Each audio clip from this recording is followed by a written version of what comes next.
And we're recording to the cloud. This is Kubernetes SIG Network Meeting for September 3rd, 2020. Jay just volunteered to lead us in some issue triage because he is in Zoom screen sharing mode. Okay, so let me see. Host disabled, screen sharing. Oh, man, every time. I'm so bad at Zoom. No, it's my fault. All right. You should be good now. All right, so here we go. Whole screen, that's fine. Okay.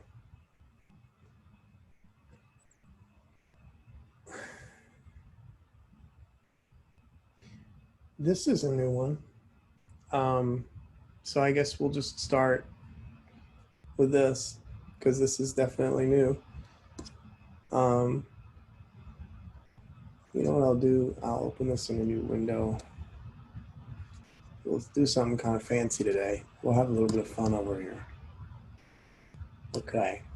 Put this one on this side and this one on this side. So what do we got? We got a kubedns master CI benchmark failing. kubedns benchmark. 2 weeks. SIG scalability benchmark. No module numpy. So this is a Python error? What? Sure looks like it. Yeah, that's got to be in the test, right? That's not a SIG network thing, right?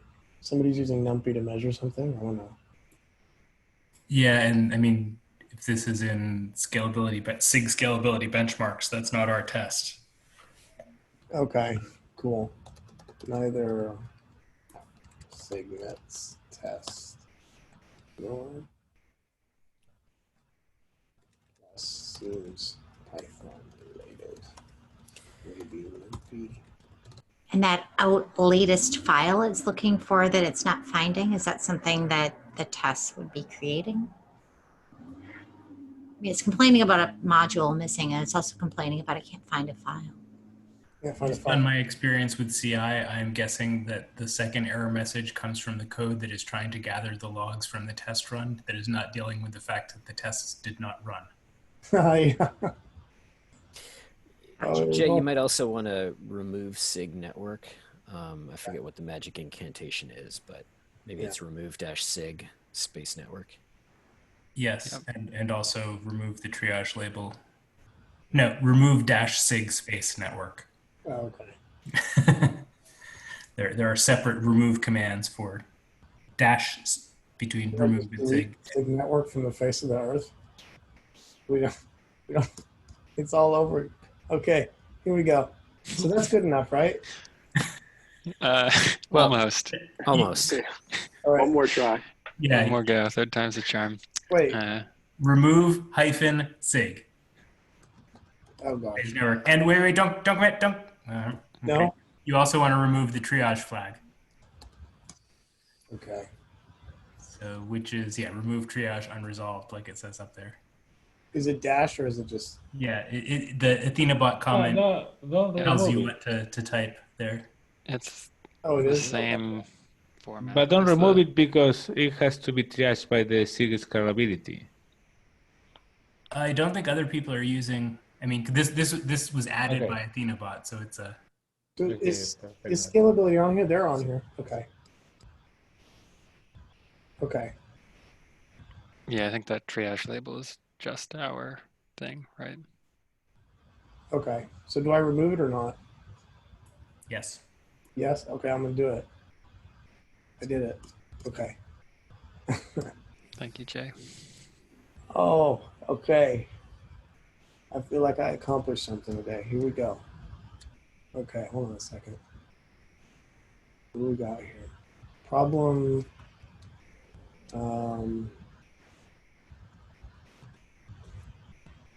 Resolving host names timeout to external DNS. Okay. This is a good bug report. Okay. Sometimes it works. Hate seeing that. Yeah. This is the one I think when I see these, I tell them to run Interpod, and because that'll tell them the host that's broken. But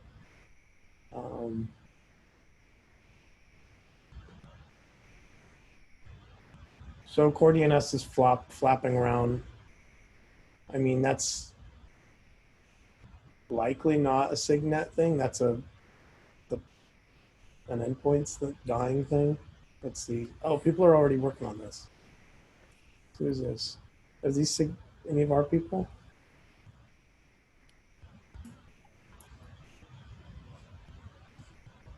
Can you try and look up? Also, did they say what network plugin they're using?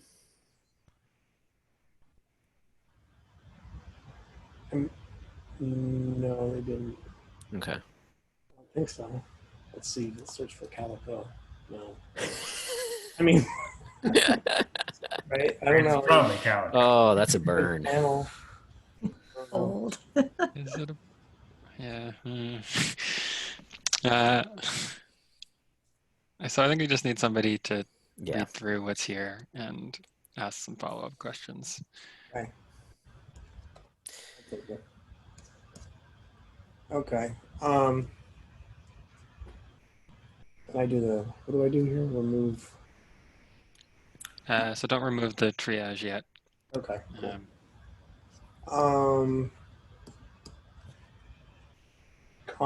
Contract. Okay, Antonio. Here we go. Why is this again?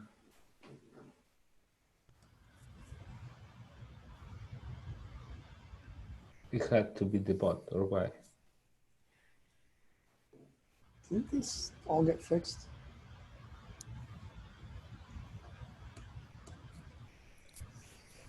Assign it to me, and I will follow. Okay. I think that there are one or two of these.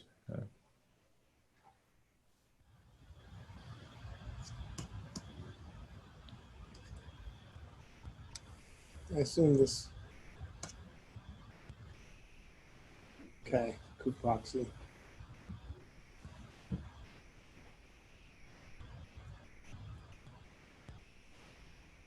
It's got a PR. Yeah, I already responded to the PR, so just assign this one to me. What's your GitHub? DCBW. Cool. I mean, obviously. Clearly. All right. Okay. Oh, server side apply. Andrew cuts. This is going to be long ones. Andrew writes really thorough issues.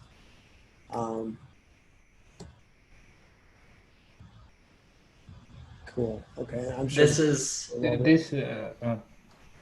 yeah, you can assign it to me if it's not already assigned to me. There's a bunch of people looking at this. This is Rob Scott, and I'll just go on record as saying, if you ever want to point someone towards an issue that is well written, this is the one. Yeah. Like, this is everything you want. Yeah. Yeah. It's like, and he works on cluster API. This is off topic, but it's great. Like sometimes I want to understand something and I'll just like look for issues that he filed that have his name on it. So like that are tangential so I can like learn about it. So these are great docs also, the ones that he writes. Yes. Agree. Rob, you added the same topic to the minutes. Not directly this one. It's close, but I added the PR that's somewhat related to this. But this is maybe a little bit broader than just that, I think. Yeah, this is great. Okay, cool.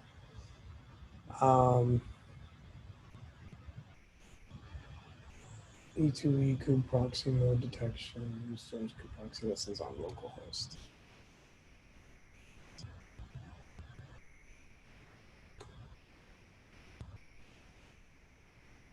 Session if any time. Assign it to me. I was talking with this guy. So Okay. So he's basically trying to run the conformance test, and the framework has a mechanism to detect proxy and is failing. Oh yeah, okay. It's because he's running it from some environment that doesn't have a. He's not running it from. It does. It's because it doesn't exec. What does it do? Or it does an SSH. There's a lot of weird stuff in that test, like execing stuff and SSHing stuff. Yeah. Oh Yeah, yeah. but in this case, he's binding proxy to the host IP, so it's not listening in localhost. Yeah. So I wanted to ask about that service.go test because so my question is like I looked at it and I mean it goes back to 2017 and I'm wondering like does anybody own that test currently? Why are you laughing at me? I mean, we kind of own that test as a SIG. Yeah, Right? yeah. Nobody within the SIG owns it, but Okay, yeah. I'm kind of curious about, what we can do to make that easier to. glory awaits those who improve the EDE tests. Yeah, I'm about to jump on it. Is that posthumous glory or? Possibly. Yeah. Okay. So if anybody's looking for something to do, I know actually Nishad is going to look at it. I think there's a couple people over here that were interested in kind of diagramming what it does, figuring out what we want to do, what we don't want to do, what we should keep doing. But this is okay, cool. So we don't need to do anything there. Let's go to over here. Can't access cluster name service coordinates. I started looking at this one earlier. You can assign it to me.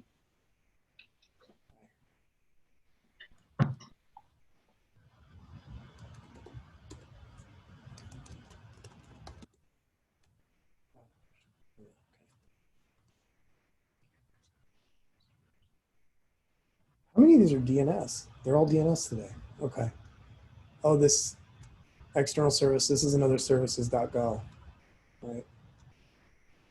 I think I was going to try to look at this, but I never got around to it. I don't remember.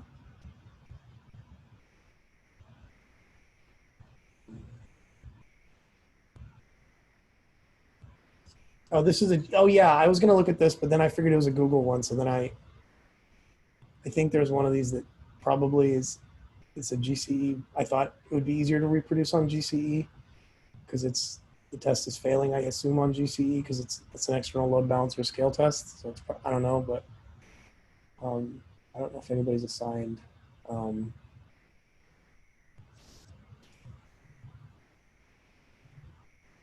I can make sure it gets to the right people. It looks like Wojtek's already on it. This is Rob Scott. Yeah. I mean, I wouldn't mind helping to triage some of those ones. I just don't really know how, so somebody would have to kind of point me at what the most efficient way to do those. Yeah, it makes sense. Cloud-specific ones are. Feel free to just poke me if you need help. Okay. I think we got time for one or two more, Jay. Cool. All right. Sample question. Oh, I guess I assigned this. So this is assigned to me. So I guess we're done, right? These are the ones that other people have done.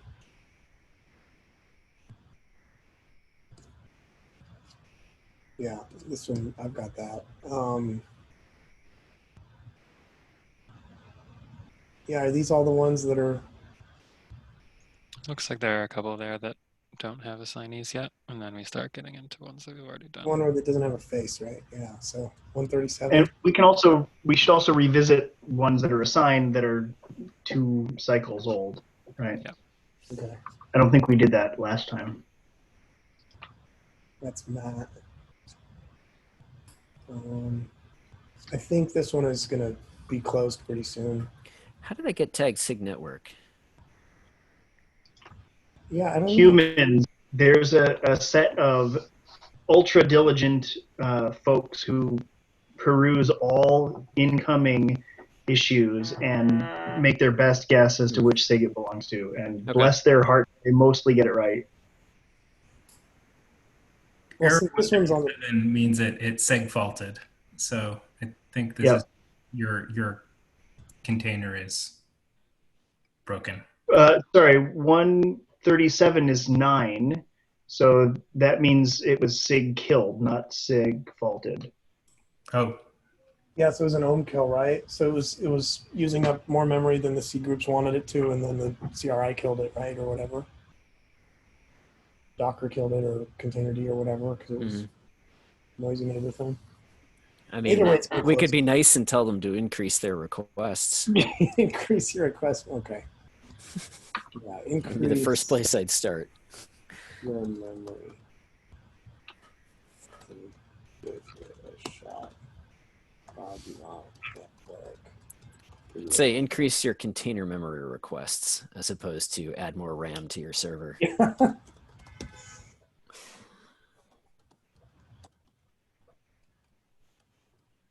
Resources. That should be good enough. I mean, I think we can. Yeah. Yep. Okay. All right, we're out of time. Cool. Thank you very much. Thanks, Jay. Yep. Dan Winship, you want to talk to us about Europe? yeah. So we had talked about this back in December, actually. But there are people, like specifically people on my and Dan's team at Red Hat, and presumably other people who would like to be coming to SIG Network meetings but don't want to stay up until midnight.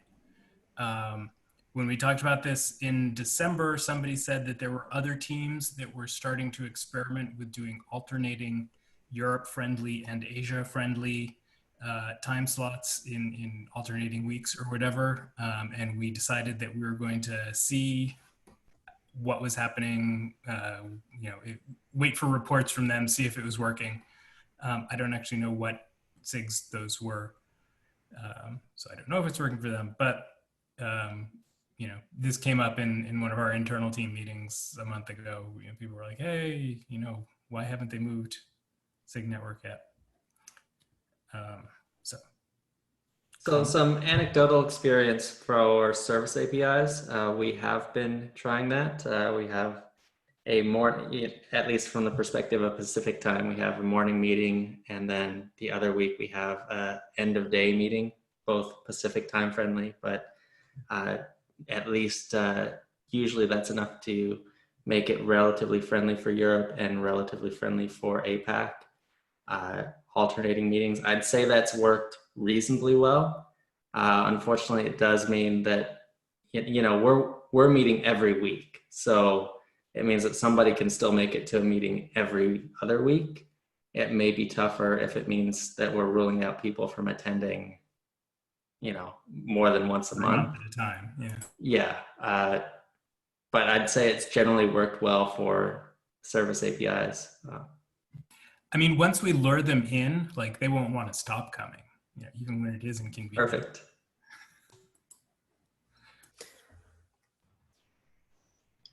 So what's the proposal?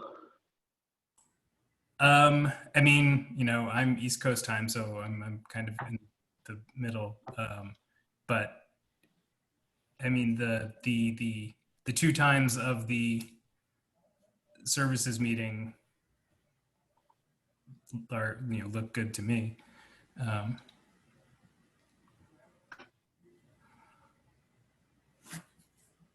I'm fine with moving. I don't see any reason why we wouldn't move it, whether we split or whether we just pick an earlier time. I don't know what the preponderance of would-be attendees is. If we make APAC time, will we actually get APAC people? I know we have Europeans. But you were saying that moving it to morning your time is likely to have infinite conflicts, right? I mean, it is what it is, as they say.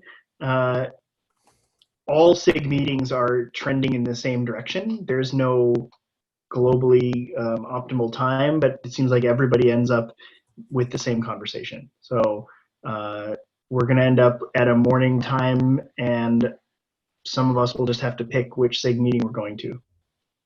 Just please not Tuesday mornings. So should we set up one of those? There's that website. Doodle? Doodle, yeah. Should we do one of those, I guess?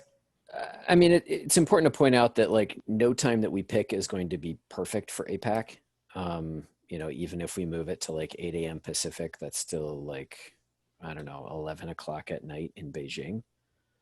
Yeah. It's going to be a commitment from anybody in APAC anyway.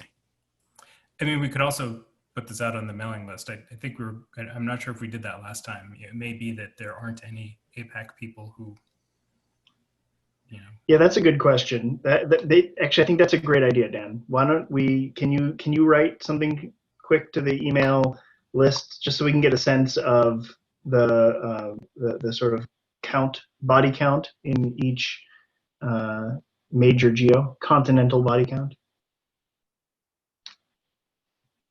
Okay. Somebody's going to be unhappy no matter what we do. So.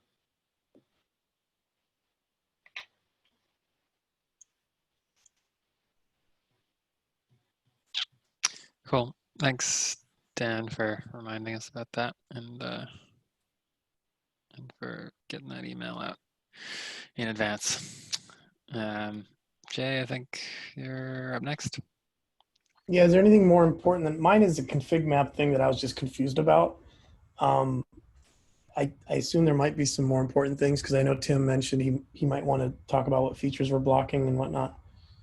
And I can bring that up. We can come back to you then. That brings us to Tim. Okay. So I had this idle thought as I was chasing down some other KEP and trawling my way through the feature gates file and realizing there were all these feature gates that I'd seen. And I was like, wait, aren't we done with that? Why isn't that done? Why didn't that get finished? And I thought it was useful to discuss which feature gates we have that exist and which features ought to be finished. Like what is between us and the finish line. So I did get to do a little bit of prep work here, and it looks like there's only about a dozen of them actually. So maybe I sort of overestimated as I was scanning through, but there are a dozen. Of this dozen, some of them are GA already. My understanding is that we mark them GA and then eventually we remove them from the list, right? So the gate stops existing. So IPVS proxy mode is marked as GA. We should probably remove it. Service load balancer finalizer is marked as GA. That one may be younger than the IPVS proxy mode, so maybe we want to leave it for a couple more releases, but might be worthwhile to go through and throw an annotation or a comment on there. There's a couple other ones like default ingress class and external policy for external IP that are both GA and marked as remove in 120, which is helpful. Also, I didn't update from master. I just realized that, so maybe these are already fixed in head. The rest of them are all alpha or beta. So there's one called service node exclusion. Anybody remembers that one? I think that's for excluding nodes from service type load balancer with the label, I think. Right. So that one's marked beta. Is there any reason? Does anybody have any thoughts as to why we can't move that to GA? I haven't heard any feedback on it at all. Do we have required test coverage for that? I have no idea. It's always been a gate. It's a good question. I would almost certainly bet not, because it's a really subtle feature that's going to require infrastructural fiddling, right? The cloud provider or whatever.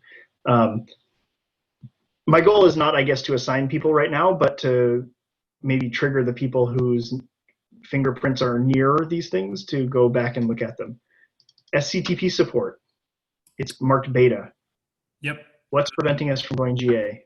So we needed the tests and the last PR merged like on Tuesday. Awesome. So the KEP says that we have to demonstrate that at least 2 network plugins can pass the SCTP tests, which means that we need to like rebase and get the latest cube into OpenShift so we can test. If anybody else out there has a network plugin that does SCTP and you want to test things, read the KEP to get the details or talk to me. Relevant to my interests. Okay. But yeah, we have people asking for it, so okay. over at Azure. Okay. So that I assume hopefully can go to GA for possibly 120 if we manage to get the testing all done. But if not, awesome. 21. That's great. Dual stack, we know what the state of that is. Endpoint slice. So again, I did not rebase this to master, but endpoint slice was beta, and endpoint slice proxying. Rob, those are GA now, right? They are enabled by default. They're not GA. So endpoint slice proxying is actually now separate for Windows. That is technically alpha. Endpoint slice proxying for Linux is beta, hopefully not far from GA. I don't know. The endpoint slice API, I think, is on pace to get to GA, hopefully in the next release cycle. Hopefully. Okay. Unless anyone has ideas for what might be missing or what needs to be improved. So endpoint slice is, I believe, also the only beta API that we have to worry about, which is potentially subject to being killed because it involves actual API. Yeah. With the new killing beta APIs rules. So yeah. If it's not going to make it to GA, then we need to worry. Yeah, agreed. It's unfortunate timing in that we're getting the warnings coming out that this API will be deprecated at the same time it's becoming enabled by default. But that is where we are. So I think SIG Arch needs to have a rethink about deprecation of APIs, and at least of timelines, but that's a separate discussion. Okay, so that's endpoint slice, Windows endpoint slice. Service topology is a red hot potato, though Rob and intern gave us a nice demo 2 or 3 cycles ago rather, and we're hoping that we can follow up on that. Yes, Rob? Yeah, I am very, very open to feedback. We're working on a draft KEP right now, and we have a couple different options that performed pretty well. The big thing is that as it exists right now, we have a way to evaluate just about any potential approach and give it a score based on a variety of different factors and millions of test cases. So yeah, anyways, that's going well, and I hope to have a KEP PR in the next couple weeks. Awesome. Then app protocol. Yeah, that is the tiniest KEP ever. I'll make sure to move it to the next GA cycle for 120. Awesome. And that's it. That's all of them. So part of the goal of doing triage, I guess we should encompass these things. Yeah, sorry about the kids in the background, guys. We should encompass these things in our triage process. We had an interesting discussion. Dan and Casey and I had an interesting discussion with Lori from the from the Contribex side, and we're trying to strategize how to more systemically do triage for all the things that are going on in our SIG. I'm not going to go into it now because I didn't put that on the agenda yet, but I would love to see us clean up this list, and I'm going to go and have a conversation with other SIGs who have a lot more feature gates open than we do, and encourage people to start draining those down if they can. I'm sorry, Andrew, go ahead. Yeah, I just want to add one more thing. So I was looking through the kubelet code recently, and I don't think there's a feature gate for CNI, but I think the CNI flags are marked alpha still. I don't know if you want to do something about that. CNI flags? You mean for the like flags the for kubelet. Docker shim stuff? Yeah, I For the think CNI driver? kubelet CNI is probably deprecated by CRI at this point. Yeah, well, except we still support Docker shim for at least a while, right? Interesting. Well, we can't throw a gate in front of them now because they're enabled. Can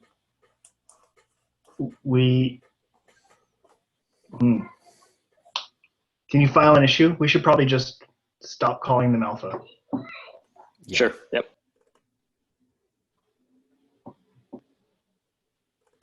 Somebody else had a question? Ricardo, maybe? Yeah, no, my suggestion is just to open an issue. I was studying in the chat so we can track those and probably ask for the community help into the ones that are already GA, like IPVS or anything else, and mark this as a good first issue, at least the GA ones that we know that there isn't any, they aren't in any part of the code, only in the kube features and probably in some README. Yeah, that's a great point. I've got the list up here, so maybe I'll do that right after this meeting, and I'll just open 3 or 4 issues. Excellent point. Does anybody know, do we have a convention for how long we leave the gate in after GA? I don't know the answer to that. I'll see if I can find it. All right, I yield the floor. Thank you, Tim. And that means the floor goes to Bridget. Short and sweet. This is your moment. If you have been reviewing the dual stack PR, awesome, thank you.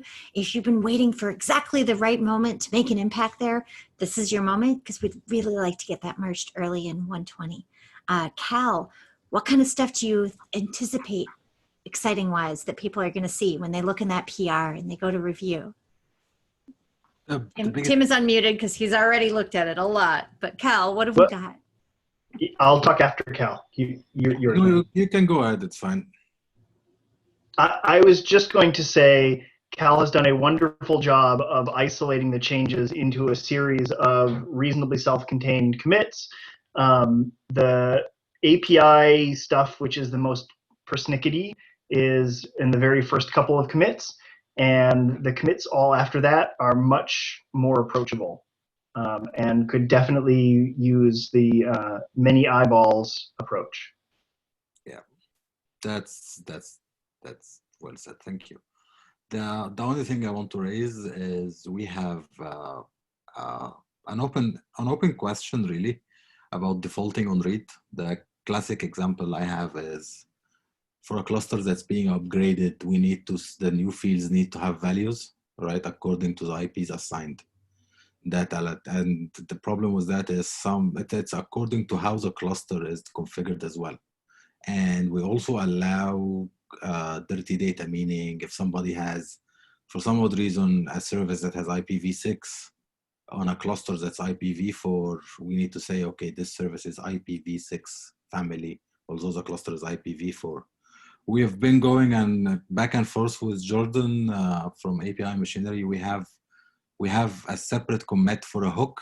All right, I will merge it into the way this is all in the registry stuff. I'll merge it into the respective commit tomorrow. Right, it works and it does everything. However, for some odd reason inside the API server, it just doesn't work, and I suspect this is because of the list. The hook doesn't kick on the list as expected. I have a stopgap marked clearly on a separate commit. This is a stopgap and it needs to be removed. Other than that, everything there is just for you to go and jump on. All right. That's really all I have. Thank you. Is Lars here? Oh, I just want to say thank you to Lars, because Lars is the only one who discovered that we have a major problem upgrading clusters. the hook we thought it will work, it didn't work. And Lars is the one that pointed out, and he helped me test it. So thank you, Lars. Yeah. Yeah, it was a pleasure.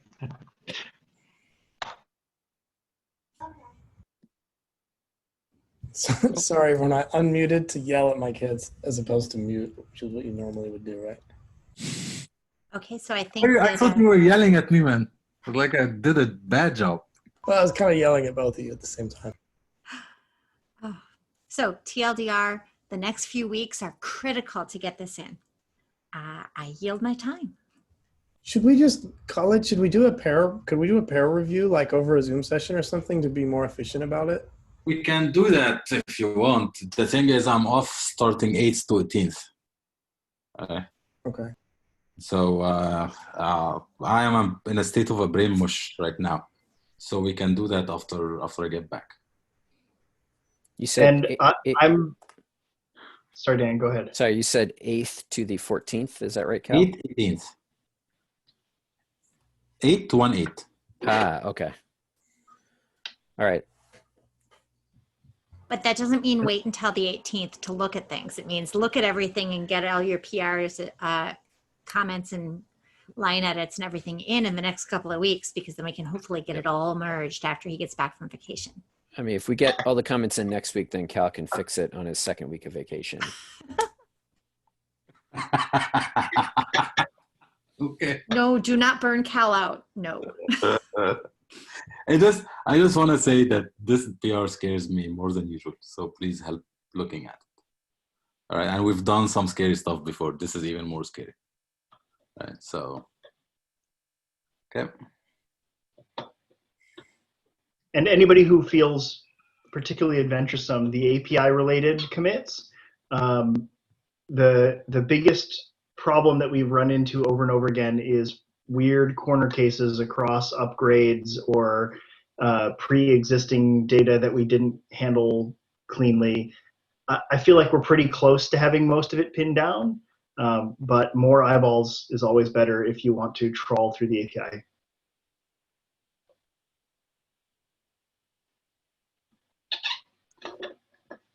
Okay. Cool. Thanks, everybody. Antonio? Well, the next thing after the Cal's PR is we need to dual stack the kubelet, and we have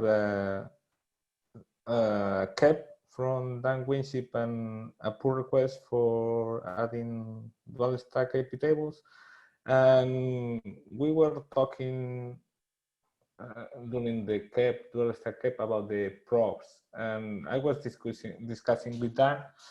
I'm in the opinion that the props should be single stack the way that they are now, and he thinks that it's better to have props per IP family. And well, I don't know if there is a clear position on this, or if I should send an email to discuss, or. So to clarify, this is the if you have health checks in a pod and the pod is dual stack, do we health check the first pod IP? Do we health check both pod IPs? Do we health check the pod IP that has the same IP family as the node's first IP? Yeah, it goes also to the liveness and readiness probes. So all the family of probes that we have. Right. Yeah, that's what I meant, not health check. Yeah. So the current API is looking at the old version, which is pod.status.pod IP, yeah, right? And it ignores the pod IPs. And this works because we synchronize pod IP with the first entry in the pod IPs. But we need to start thinking about how we want to do health check in a dual stack world. Probing in dual stack world is a better expression. Yeah, my point is that having props for dual stack, you never know what you're going to probe. So if the app is only single stack, you will be probing something that doesn't exist. And what happens if it doesn't exist now and later starts and works, but the probe didn't notice it? If we are to keep for service for pod the status.pod IP, then we can keep going forever because that's the primary IP and that's assigned and that will work on a single stack word. It will not work if somebody decided to assign to say, okay, I'm a dual stack pod, but I only listen to the second one, to whatever second being 6 or 4, it doesn't matter, right? That's where it gets really tricky. That's the discussion. So if you want to discuss, I don't know if I can file a PR to the CAP dual stack or an email. Yeah, maybe a PR to the CAP makes sense. It's already huge, but I second Dan on that. It's a related topic. Okay, I will. Thanks. So the first thing in Antonio's bullet list there, the node addresses. So currently nodes only have one IP, which means that host network pods only have one IP, which means they can only back single stack services. And so I filed a KEP about dealing with it. And the initial version of the KEP was much more expansive and trying to solve 20 problems at once. And it's sort of backed away from that now and is pretty much just about having dual stack host network pod IPs and figuring out the best way to get that without breaking anyone. So people who haven't looked at that want to look at it. People who have looked at it want to look at it again, figure out what we should do.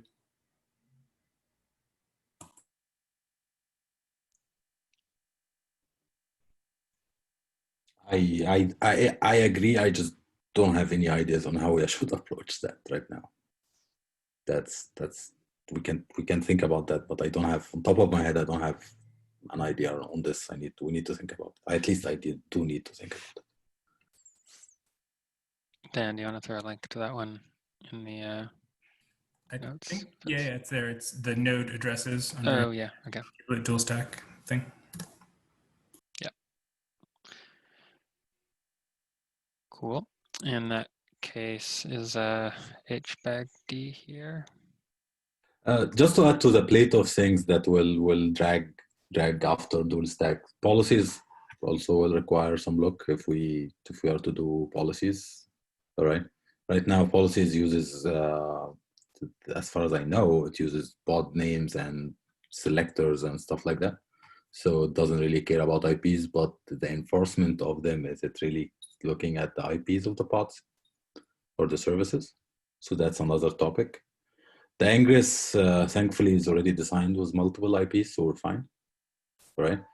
But policy comes on top of my list of things that we really need to worry about. I would venture and say they probably higher priorities than host IPs and the probe, because those are the security stuff, and all the big codes, quote unquote, with a trademark at the end, are using these things heavily. So we probably need to give the policy a higher prior. Do you think, Cal, that we should block GA of dual stack? I know it's kind of funny to think about GA, but do you think we should block GA of dual stack until we know that we have at least a handful of policy implementations that support it properly? We have a couple of big co's who are looking at this closely. We can go and ask them, and they can give us an indication. So, I mean, we already added network policy dual stack support to OV and Kubernetes, and it seemed pretty straightforward. Just instead of comparing against one set of pod IPs, you compare against two sets of pod IPs. Yeah, we've done the same in Calico. And okay. So if we have that working, then we can say, okay, blocked, and the block shouldn't take time. And that way, at least people can get the whole value at once. Are they progressing, as in the policies that you have on Calico are progressing and being grown and all of that stuff, and you support dual stack? So that way, at least we can say, okay, dual stack supported with policies on these kind of CNIs, and other CNIs are ramping up. Is this a statement we can make now? Yeah. You don't need any change to the API, right? No change. So we do have a problem that we have terrible E2E coverage of dual stack right now. And like that's another good first bug maybe. Like we need to get some people adding tests like, you know, that Yeah. The when you problem, create a network policy, it allows connection by both IP families, and when it blocks both IP families. the problem with dual stack, and this is a separate discussion for an rant for a separate day, is the way we design the API, we just overblown the test matrix.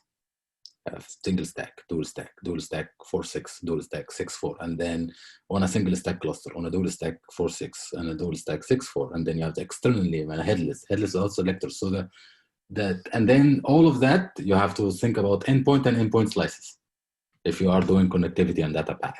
So that the test matrix is overblown. So I'm kind of hoping we just get over that hump, and then we'll start looking back and think of, okay, what do we need to do in order to simplify this? Because right now, any test that touches on service, for example, is a huge test.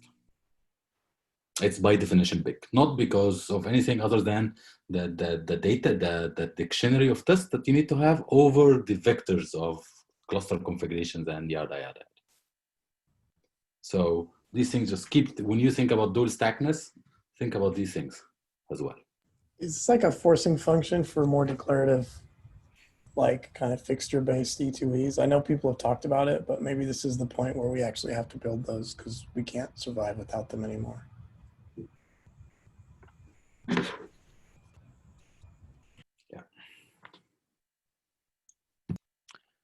So we've got 10 minutes left and 3 more items. I think they might be kind of quick, but let's move on to those. Is HBagD on the call? I don't see Harry anywhere. Harry, no. Then I guess we've got 2 items left on the agenda. Rob, you're next. Yeah, cool. I have just wanted to bring a PR to everyone's attention and make sure we're not missing something obvious. Mike found a really cool, fun endpoints controller bug that is surprising. It hasn't surfaced yet. There's a fun thing where every time you save endpoint, we call repack subsets, and it resorts everything.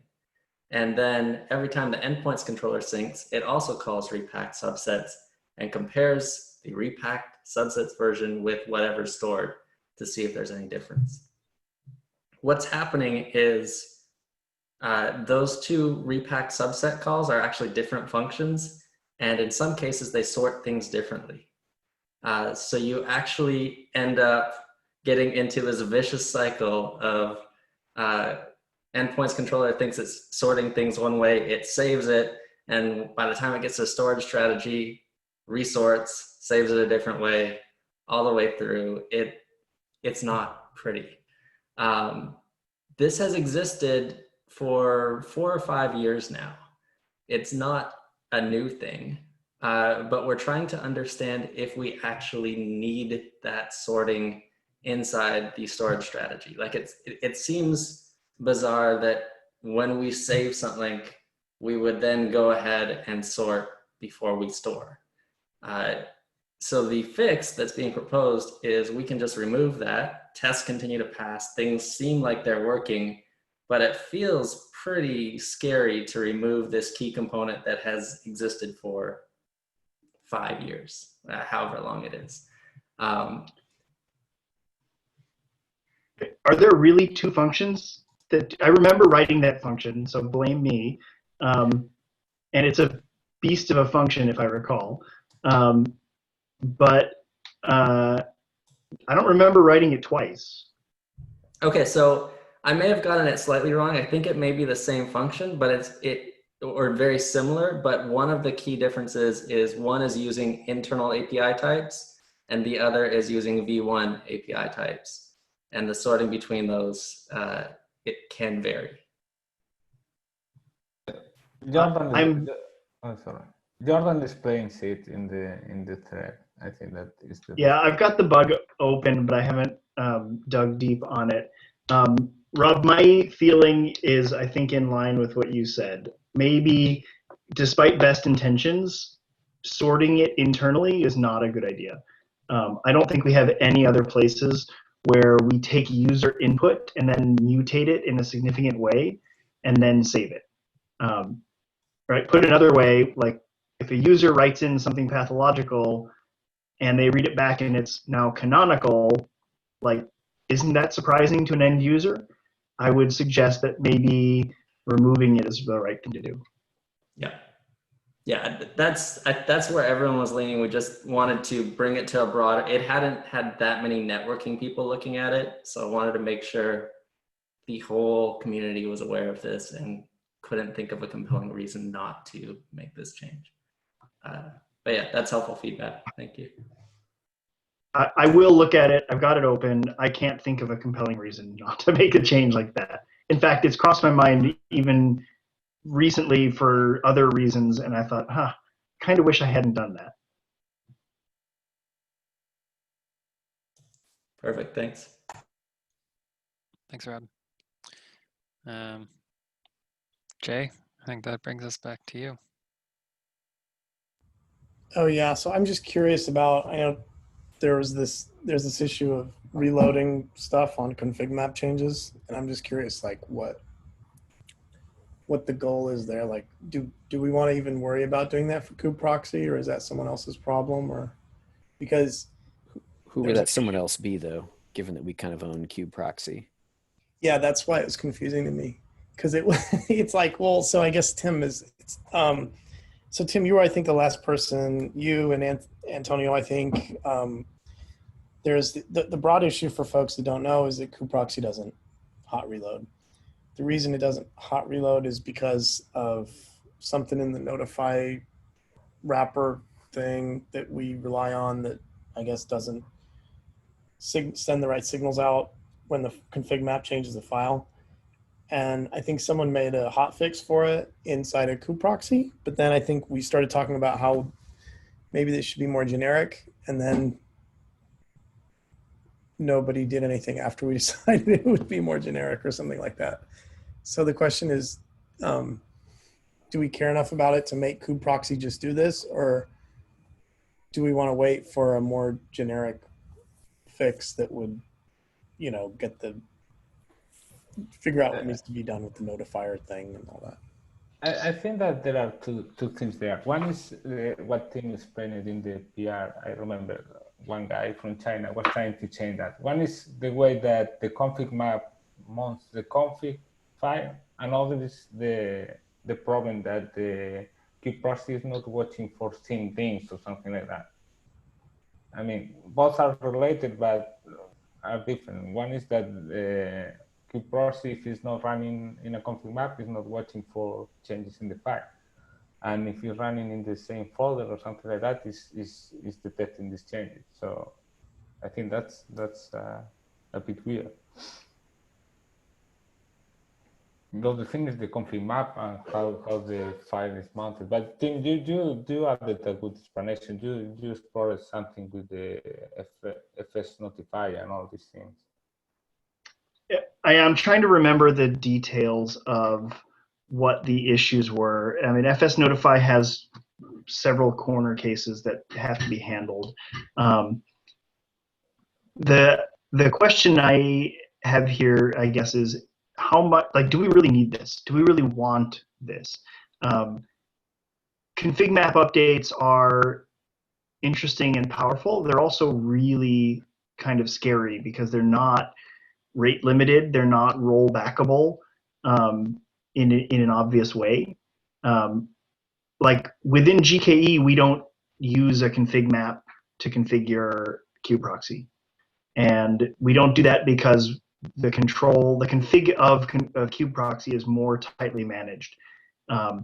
And even if you wanted to change the configuration of it, say proxy mode or something, actually proxy mode is a terrible example, but imagine that there was a small, relatively low impact change. Even a low impact change is a risk, and by doing it automatically through the config map, it basically is going to update on all of your nodes approximately immediately. And if you made a mistake, then you're going to bring them all down instantly. As opposed to like doing it through a rolling update or something where you'll bring down the first couple and you'll realize, oh, shoot, they're not coming back. There must be a mistake. So I don't know. I don't think we have any other examples of components that are sort of that critical that self-update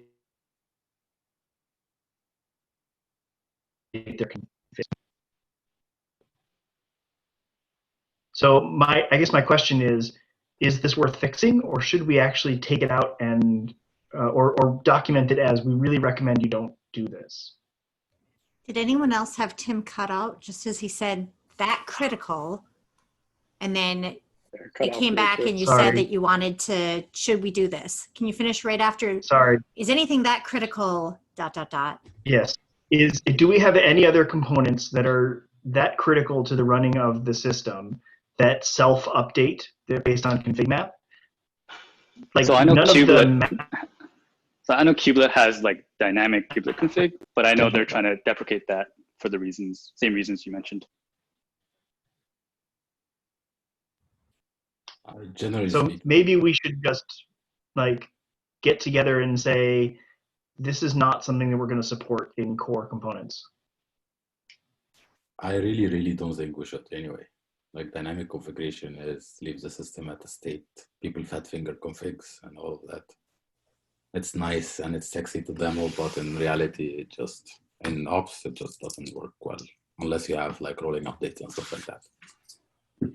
Which is exactly the point, where you can rolling update this and you'll be better off. But right now, sorry, Dan. Go ahead. No. The thing is, right now, kubeproxy reloads itself if it detects a change in the configuration file. Yeah, I'm saying we probably shouldn't even go that far. Okay, that's okay.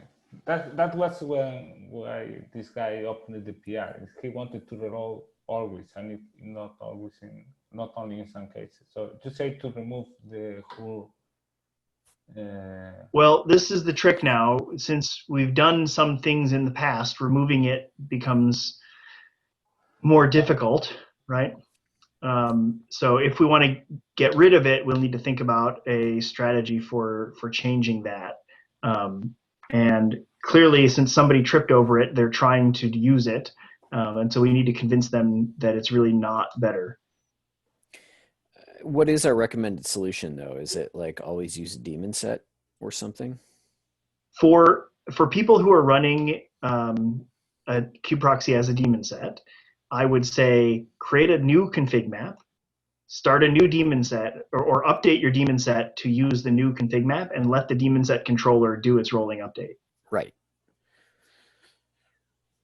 I mean, because it feels like we can't just pull the option. We should be nice and tell people what they should do to accomplish the same goal. And right. If run as a daemon set is that's great. We've already got an answer. And guess what? A lot of us already use that answer. Yeah. And if you're not running it as a daemon set, then none of this applies anyway, because you're not right. I mean, I guess, I don't know, do static pods work with config maps? I guess I never tried that. I'm going to guess they probably do, which is unfortunate. I just want to say we are a minute over time now. Okay, folks. Okay, we should, I think there's general agreement we should probably discourage people from doing this. We need to figure out if it's possible to end of life it over time. I'll link you the issue in SIG Network Slack if you want to leave that. Awesome, thanks. Thanks, Jay. Thanks, everybody. See you in 2 weeks. All right. Bye.